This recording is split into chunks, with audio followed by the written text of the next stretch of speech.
भोगीच्या भाजीची माहिती. हरभरा आणायचं, निसायचं, वांगे, वालाच्या शेंगा, गाजर बोरं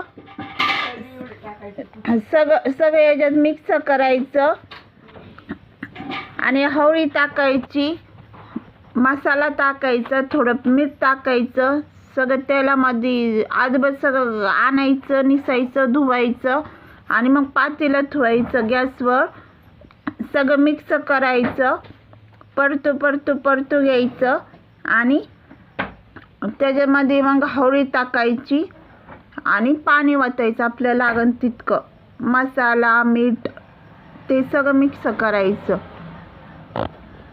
आणि आपण हिरवीच्या भाकरी करतो तसंच पीठ मारायचं, बाजरीचं पीठ आणून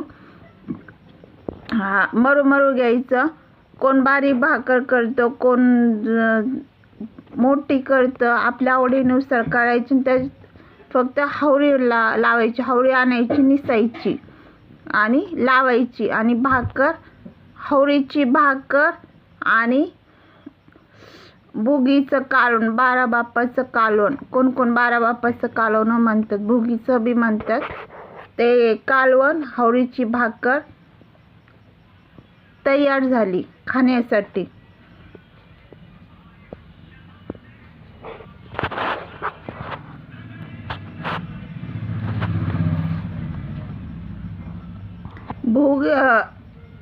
भोगीच्या हार्दिक शुभेच्छा.